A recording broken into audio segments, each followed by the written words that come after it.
pour aller où? Donc mes critères de sélection, c'était quoi? Déjà, je voulais être au soleil. Ok? Le froid, que nenni, finito. Non, je veux être au soleil, ça fait du bien au bien. Enfin, voilà, ça fait du bien. Je trouve que quand tu vis à Paris, tu dois payer pour être bien. Alors que quand tu vis au soleil, il suffit que tu mettes ta tête dehors et tu es heureux. Voilà. Je voulais aussi plutôt un endroit littoral. Donc ça, c'était optionnel, mais j'avoue que quitte à pouvoir choisir partout dans le monde, ben, je préfère être au contact de l'eau. C'est quelque chose qui m'apaise énormément.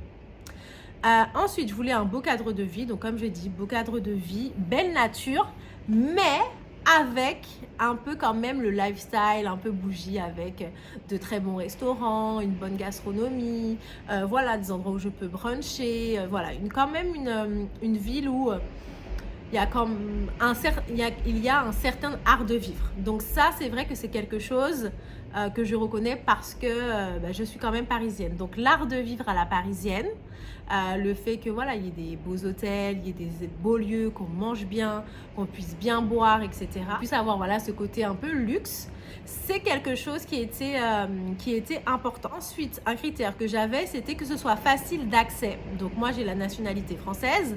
Donc voilà, j'avais pas envie de faire un énorme dossier de je sais pas quoi, de visa, tout ça. Donc je voulais que ce soit accessible facilement, notamment sans visa, et qu'on puisse rester voilà, au moins 3 mois sans avoir à refaire des choses et tout ça. Donc voilà, facilité. Troisième critère, comme je ne suis pas encore mariée, mais bref, on va parler un petit peu de relations, etc. Je voulais quand même un endroit où je puisse rencontrer mon type d'homme. Donc, moi, j'aime les hommes qui voilà, sont réussis, etc. Donc, j'avais besoin aussi quand même d'une capitale, on va dire, économique, où il y a des entrepreneurs. Dernier critère, c'était quand même d'être sur le continent africain. Donc voilà, là quand même, on commence à resserrer les possibilités. Donc, est-ce que si vous aviez ces critères-là, donc vraiment beau cadre naturel, soleil, mer, le côté art de vivre, luxe, bougie, lifestyle, tout ça, le côté, voilà, quand même dynamisme économique et kingdom intéressant, accessible en termes de visa et administratif, et en Afrique, vous auriez choisi quoi? Je vous laisse. Si vous voulez écrire ou stopper la vidéo, n'hésitez pas. Donc, j'ai pris ces critères-là. Mais je me dis, bon, j'ai cherché, j'ai pas trouvé de ville où je pouvais tout avoir. Mais dites-moi aussi, vous voyez une ville où je peux vraiment tout avoir. J'ai hésité entre plusieurs destinations, j'ai changé d'avis souvent et je me suis décidée. Je vais vous donner 4 indices et ensuite, promis, dans moins d'une minute, je vous dis. Je vous ai déjà fait perdre 20 minutes, donc promis, je vous dis. 1. C'est un pays où j'ai déjà vécu, mais la ville où je suis, j'ai déjà été, mais je n'y ai pas vécu. Premier indice. Deuxième indice, c'est le lieu où se rencontrent 2 océans. Donc ça, c'est quand même assez unique au monde. Je ne sais pas où il y a d'autres endroits où se rencontrent 2 océans. Il y en a peut-être quelques-uns, mais quand même, c'est rare. Et surtout en Afrique, je crois qu'il n'y en a pas beaucoup. Son pays est surnommé Mzansi par ses habitants. Et 4e indice, je vous montre avec ma maison. Je suis une ville qui se situe entre la mer et la montagne. Vous voyez, c'est ouf. D'un côté ou de l'autre de ma maison, il y a soit la montagne ou soit la mer. Alors, est-ce que vous avez deviné ou pas? Et le résultat est... Tapez si vous avez trouvé. Cape Town. Je suis dans la ville de Cape Town, ou en français, la ville du Cap en Afrique du Sud. Et oui, Cape Town est tout au bout. Donc voilà, vous voyez l'Afrique, vous voyez la pointe de l'Afrique. Cape Town, c'est là. Je vous mettrai une petite carte si je développe mes compétences. Mais voilà, je suis à Cape Town et j'ai choisi de retourner en Afrique du Sud. Donc voilà, pour ceux qui ne savent pas mon histoire avec l'Afrique du Sud. Donc, du coup, j'ai étudié à Sciences Po et en troisième année, on peut choisir de faire une année d'échange dans une université partenaire partout dans le monde. Et j'ai donc choisi d'aller en Afrique du Sud. Donc, j'ai vécu pendant 1 an en Afrique du Sud, mais je vivais à Johannesburg, qui est la capitale économique, et non pas à Cape Town. Mais j'étais déjà venue à Cape Town plutôt pour des vacances et évidemment que j'avais kiffé le lieu. Donc, qui est super magnifique. Enfin, c'est une des villes les plus belles au monde. Pour ceux qui savent, j'ai aussi vécu à Rio pendant 2 ans. Donc, ce côté entre mer et montagne, c'est totalement ma vibe. C'est magnifique. Donc c'est ça. Pourquoi j'ai choisi Cape Town? Si on reprend mes critères. Donc, au niveau soleil, oui. Après, il faut faire attention, il y a certaines saisons à Cape Town. Là, par exemple, on est en été. Donc, les saisons sont inversées. L'été, c'est décembre-janvier. Donc là, on est en février, donc ça reste super doux. Aujourd'hui, par exemple, il a fait froid, il faisait 20 degrés, mais demain, par exemple, il va faire 27 degrés. Et pour l'instant, ça fait 3 semaines que je suis ici. J'ai eu un seul jour de pluie et un jour nuageux. Donc vraiment, cette saison, elle est top. Décembre, janvier, c'est vraiment super full. C'est les mois de vacances. Et Cape Town, c'est assez connu pour les gens qui veulent célébrer le Nouvel An et tout. Mais moi, je préférais quand même venir après. Donc vraiment avoir bien fini presque avec les planeurs. Désolée, il fait presque nuit. Et je vais peut-être mettre une lumière. Et voilà, pouvoir être libre et ne pas avoir non plus trop de monde là-bas. Alors je sais qu'il y en a qui avaient déjà deviné parce que à partir du moment où j'ai commencé à montrer les montagnes, etc., bon, c'était facile pour ceux qui connaissaient. Donc pour les critères, donc comme j'ai dit, au niveau du cadre naturel, franchement, c'est même pas une des plus belles villes d'Afrique, c'est une des plus belles villes du monde, avec ce cadre extraordinaire. Enfin, je vous ai montré, genre là, j'ai la mer, regardez encore. Je zoome pour vous. Moi, je ne vais même pas zoomer. Et de l'autre côté, il y a la montagne, qui sont, enfin les montagnes, parce qu'il y a plusieurs montagnes. Enfin, c'est juste génial. Si vous voulez, vous me direz si vous voulez que je vous fasse un vlog.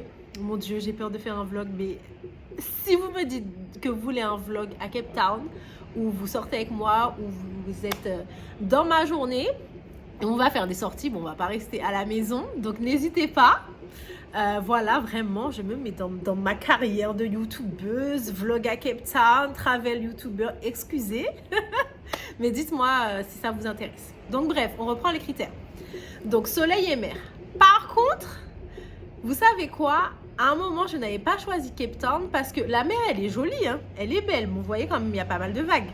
Mais c'est pas son seul problème. Le problème, c'est que l'eau à Cape Town, elle est gelée. Elle est froide, mais vraiment froide. Elle est tellement froide que même mettre le pied dans la mer, c'est un supplice. Même marcher sur le sable mouillé, ton pied glace. Donc, je ne savais pas si vous saviez ça, mais si vous venez à Cape Town en mode « Oh, c'est trop beau, je vais me baigner, tout ça, c'est fou. » Il peut faire 27 degrés. L'eau sera froide. Tu peux faire une hypothermie dedans. Je vous jure, vous pouvez même regarder sur Google. Hein. Je sais que moi, j'aime faire des exagérations, mais je vous jure que c'est marqué qu'on peut faire une hypothermie dans l'eau de Cape Town. Après, il y a des gens qui se baignent. Je ne sais pas comment ils font. Je ne sais pas leur état mental. Mais moi, non. Moi, non. J'ai des critères. Je suis caribéenne. L'eau doit être belle et l'eau doit être chaude. D'accord ? Donc voilà, donc ça c'est le seul inconvénient à Cape Town. Et pourquoi l'eau est froide? Parce que nous sommes à la pointe de l'Afrique, donc tout au sud. Et donc les courants viennent de l'Antarctique. De l'Antarctique. Donc moi je veux me baigner dans une mer de l'Antarctique? Non. Mais là, Cape Town même, c'est plutôt océan Atlantique. Mais apparemment, si tu vas 1 heure, 2 heures de Cape Town, si tu restes un peu dans la région, apparemment l'océan Indien est un peu plus chaud. Donc j'essaierai de tester si possible, mais voilà. Donc c'est vrai que c'est un peu une frustration d'avoir la plage, genre j'habite à côté, genre s'il y a une personne là sur la plage, je la vois, mais de pas se baigner. Donc c'est vrai que ce sentiment-là, ça me manque. J'avoue que ça me manque. Donc premier critère, la nature. Ensuite, le lifestyle luxueux, bougies, tout ça. Cape Town, c'est vraiment excellent pour ça. Donc, au niveau de la gastronomie, c'est génial. Tu as énormément voilà, de nourriture, de restaurants, tu peux faire des brunchs. Enfin, vraiment, au niveau de ça, c'est juste génial. Il y a certains restaurants qui ont été élus les plus grands restaurants du monde. Il y en a un qui s'appelle Fine que j'ai pas encore testé, c'est une cuisine avec fusion asiatique, etc. Il y a des super hôtels, donc si vous me connaissez, moi à Paris, je suis tout le temps en Peninsula, etc. J'aime ce côté luxe, ce côté tranquille et tout. Et là, j'ai trouvé mon hôtel. Si vous voyez l'hôtel où je suis tout le temps, c'est le One and Only de Cape Town, le bar Vista, avec voilà ce panorama sur Table Mountain. Table Mountain, c'est les montagnes qui sont très plates. Les montagnes que je vous ai montrées tout à l'heure, c'est les montagnes de 12 Apostles, les montagnes des 12 apôtres. Donc, j'essaierai de me renseigner sur pourquoi c'est appelé les 12 apôtres. Mais du coup, voilà, c'est, vous voyez, différentes, on va dire, façades de roches. Et si vous voyez celle qui est tout plat, bah, voilà, plat comme une table, Table Mountain. Donc, c'est ça. Après, il y a quand même des mythes sur ces montagnes-là et des mythes qui viennent vraiment des peuples locaux. Donc, voilà, je vous dirai un peu avec leur... je vais pas appeler ça orisha, en mode leur divinité, on va dire. Donc, dès que je saurai un petit peu plus, je vous dirai tout ça. Enfin, bref. Et il faut que j'y aille. Donc, on peut aller aussi au sommet de la montagne. Et c'est juste génial. Moi, je l'ai fait il y a 10 ans, puisque je suis venue il y a 10 ans. Donc là, il faut absolument que je le refasse. Voilà, mais au niveau du luxe, excusez-moi, donc franchement, génial, génial. C'est une capitale bougie. Parfait, il y a de la gastronomie, il y a des fromages, il y a des vignobles. Parce que je crois qu'il y a certains Français, les Huguenots, qui à un moment étaient virés, chassés de la France. Et en fait, ils sont venus avec leur vie. Je crois que voilà, ils étaient chassés, mais ils se sont dit, hé, dans toute cette chasse-là, on nous chasse, mais on va quand même prendre les vignes. Tu vois, les gens intelligents, les gens qui planifient leur life. Donc, ils sont venus avec leur vignes jusqu'à Cape Town, enfin France Cape Town.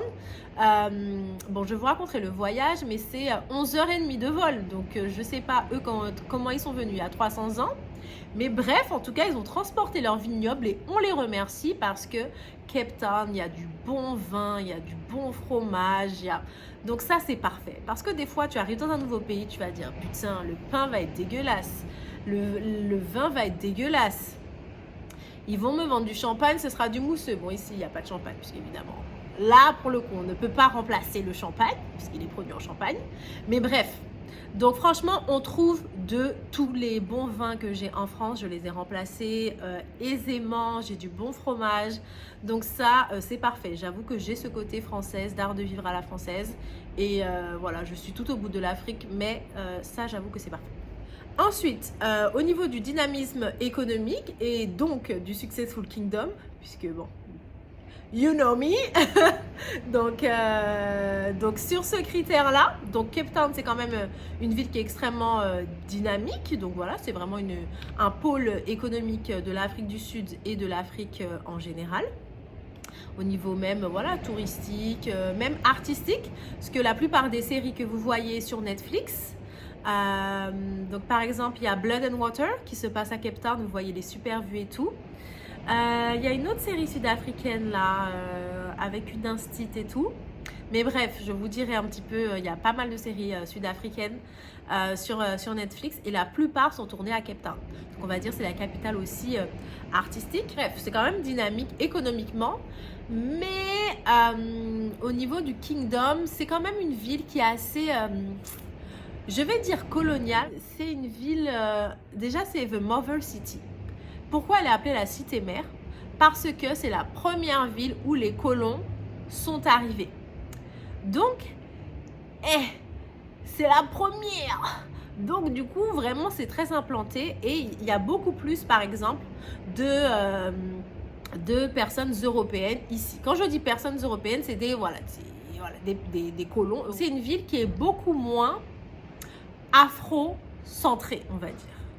Parce que voilà, ici c'est une ville voilà, où il y a beaucoup, même au niveau des Européens, je trouve que même la moyenne d'âge, elle est super élevée. Donc on n'est pas, voilà, on n'est pas sur du Black Excellence comme Johannesburg. Johannesburg, c'est la ville de la Black Excellence, tu vois. Là même, voilà, tu peux être jeune, monter ton entreprise, etc. Même si, bon, à l'Afrique du Sud, c'est un pays super inégalitaire, mais tu peux quand même faire ça. Donc voilà.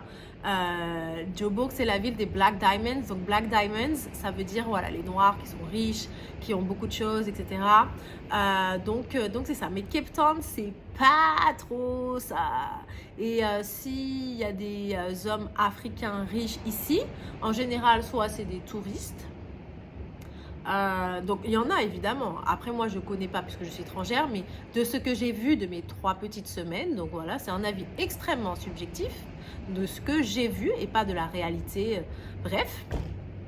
Je trouve que c'est plutôt d'autres nationalités comme des Nigérians. Donc par exemple dans mon quartier, je vous parlerai du quartier où je suis. Du coup ça va plus être voilà, ce type de profil, soit qui ont fait leur argent ailleurs, soit qui montent des business ici mais qui sont quand même bien genre implantés ailleurs, qui vont venir. Il y a aussi pas mal de stars qui ont leur maison ici. C'est vrai que c'est une ville où il y a beaucoup d'expats. Il y a beaucoup de gens qui ont des résidences secondaires. En fait, Cape Town, si je dois comparer à d'autres villes, par exemple, je dirais que Johannesburg, c'est Paris et Cape Town, c'est Saint-Tropez. Ok, c'est Cannes, etc. C'est la Côte d'Azur. Donc du coup, évidemment, les populations ne sont pas les mêmes et les motivations ne sont pas les mêmes. Paris, tu y vas parce que c'est la capitale économique, etc. Et Cannes, bah, tu y vas en vacances et les gens qui vivent à Cannes ou à Saint-Tropez, c'est plutôt des retraités ou voilà, des gens qui ont les moyens ou alors il y a plein de résidences secondaires. Et ben c'est exactement la même chose. Avec les États-Unis, je dirais que Johannesburg, c'est New York, donc vraiment super actif, etc. au niveau économique. Et Cape Town, ce sera peut-être Los Angeles. Los Angeles, donc par exemple Los Angeles, il y a beaucoup moins de noirs aussi.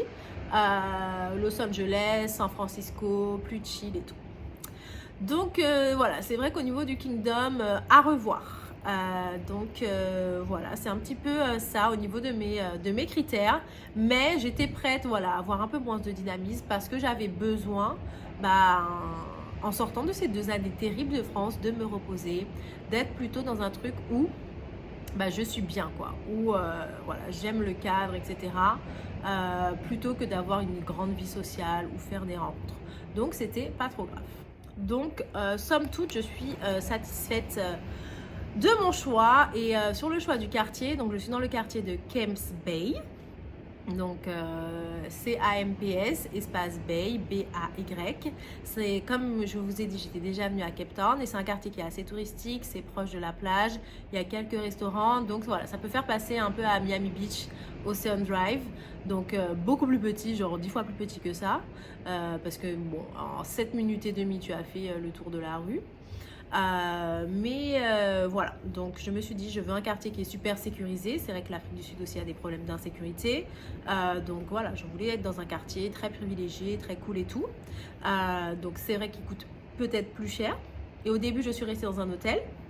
Donc moi ce que j'aime bien faire, c'est de rester dans un hôtel la première semaine parce que je me dis que j'aurai des gens avec qui parler, enfin j'aurai pas à me soucier en mode il faut faire les courses, il faut faire ça, etc. Et en plus j'aurai des gens pour me guider, pour me donner des conseils, où aller, etc. Parce que ça fait quand même 10 ans que je ne suis pas venue dans la ville et ça me permet voilà, d'avoir des liens sans avoir à sortir et rencontrer des inconnus, quoi. Donc c'était un très très bon choix. Je suis restée à Camps Bay Retreat. Je vous ai préparé une vidéo que j'ai déjà tournée, celle-ci, pour vous présenter l'hôtel. Donc je vais vous la mettre et j'espère que ça va vous inspirer. Et ensuite, au bout d'une semaine, je suis allée dans un Airbnb qui est à 2 minutes de l'hôtel. Donc voilà, donc je vous présenterai l'Airbnb une fois que j'en serai partie. Voilà, pour des raisons de sécurité, j'essaie quand même de faire ça, mais voilà, je vous le recommande. En tout cas, ça fait déjà 2 semaines et demie que j'y suis, tout se passe bien. Mais bref, je ferai une vidéo sur l'Afrique du Sud, ce sera plus rapide. Je passe à la dernière question. Est-ce que je compte rester là? Est-ce que je déménage vraiment? Parce que c'était un peu le titre de la vidéo. Donc, bon, en tout cas, je compte pas rentrer en France. Mais est-ce que je compte rester? Après 3 semaines, je suis satisfaite de mes 3 semaines quand même. Je suis sortie de mon cocon, sachant que pendant ces 2 années en France, je ne suis pas beaucoup sortie, je n'ai pas fait grand-chose, etc. Donc là, voilà, je suis quand même sortie de ma zone de confort, j'ai fait des rencontres, ça s'est en somme toute bien passé. Je sors aussi toute seule, j'ai aucun problème avec ça. Au niveau de la sécurité, parfait, donc rien à dire. Mais est-ce que je me vois rester? Eh bien écoutez, Je pense pas. Pourquoi? C'est pas que je suis déçue et tout, mais c'est que je me dis, j'ai l'opportunité de découvrir plein de villes, de voyager où je veux. J'ai aujourd'hui cette liberté-là dont j'ai rêvé. Alors je me dis, pourquoi rester là alors que je peux découvrir d'autres choses? Je me dis, j'ai le monde à portée de main et je vais en profiter. Et vraiment cette année, si vous me suivez sur Insta, vous savez, 2024 c'est Savage Mood et c'est I do whatever I want, ok? Donc pourquoi aller dans un nouveau restaurant quand je peux aller dans un nouveau pays? Ok? Donc c'est ça. Et je me suis dit, écoute, on va pas juste mettre voilà, une ville et dire ok, je m'installe. Non, je vais faire un tour des villes et chaque ville aura un mois, quelques semaines pour me convaincre de rester. Et son kingdom, évidemment. Donc voilà. Donc là, pour l'instant, j'ai mon Airbnb jusqu'au 10 mars. Donc là, on est dimanche 25 et je l'ai jusqu'au dimanche 10 mars. Donc il me reste 2 semaines. Et ensuite, il faut décider vers où on s'envole. Je n'ai pas encore de billets, je n'ai pas encore décidé. Donc j'ai quand même ma petite idée. Mais au fur et à mesure des opportunités, de moi ce que je veux, des rencontres, je vois un petit peu. Donc voilà, mais en tout cas je suis super contente. Enfin je vous ai annoncé, c'est fait, voilà, YouTube est prévenu en premier. Et puis on verra pour la suite des aventures. En tout cas merci pour voilà, m'avoir suivi. J'espère que vous appréciez ces contenus plus longs. J'espère que vous allez me regarder comme si vous regardiez votre petit Netflix ou alors m'écouter comme un petit podcast pendant que vous faites vos affaires.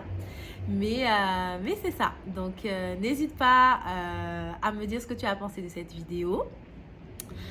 Et également à te présenter. Franchement, ça me ferait super plaisir. T'abonner aussi. Franchement, si tu t'abonnes, mais mon Dieu, je serais super contente. Voilà. Vous serez mes premiers abonnés. Genre, mais je vais me souvenir toute ma vie de vous. Toute ma vie, je vous jure. Et dis-moi ce que tu aimerais voir sur cette chaîne. Franchement, j'ai pas encore décidé. Mais voilà, il faut se lancer. Aussi, vous voyez, je suis en train de tourner avec mon téléphone.